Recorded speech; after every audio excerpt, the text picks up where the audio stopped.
খবর 24 সাথে আপনাকে স্বাগত। নতুন নতুন খবর জানার জন্য আমাদের চ্যানেলে চোখ রাখুন। নমস্কার, খবর 24 সাথে আপনাদের স্বাগত। হ্যাঁ, প্রাথমিক নিয়োগের পাশ করা প্রার্থীদের মধ্যে নাম ছিল না, অথচ তাদের নামে ইস্যু হয়ে গেছে নিয়োগপত্র।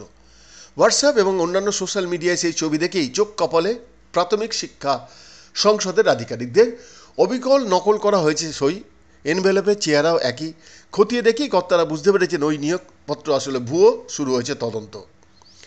গত অক্টোবর মাসের শেষের দিকে দেখা গিয়েছিল দক্ষিণ 24 পরগনার বাসন্তী, সোনারপুর ও পাথর প্রতিমা এলাকায় মোট 4 জন চাকরিপ্রার্থী ভুয়ো নিয়োগপত্র হাতে নিয়ে কাজে যোগ দিয়েছিলেন। সেই সময়ই বিষয়টি ধরা পড়ে যায়। এরপরই জেলা প্রাথমিক শিক্ষা সংসদের তরফে ডায়মন্ড হারবার, বারুইপুর ও সুন্দরবন জেলার পুলিশ সুপারের কাছে তদন্তের আবেদন জানানো হয় তাদের তরফ থেকে। এবার ভুয়ো নিয়োগপত্রের ছবি দেখে উদ্বিগ্ন খোদ জেলা প্রাথমিক শিক্ষা সংসদের কর্মকর্তারা।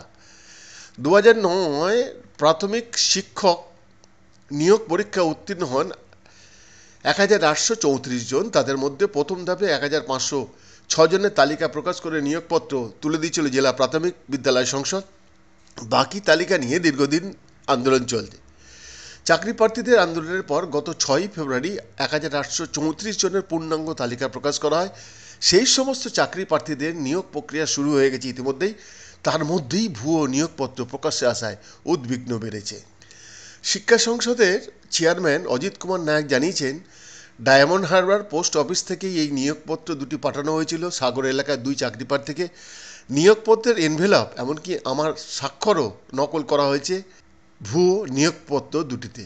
তদন্তের জন্য সংসদের পক্ষ থেকে পুলিশকে জানানো হয়েছে। বৈদ্যনাথ দাসের রিপোর্ট, খবর 24/7।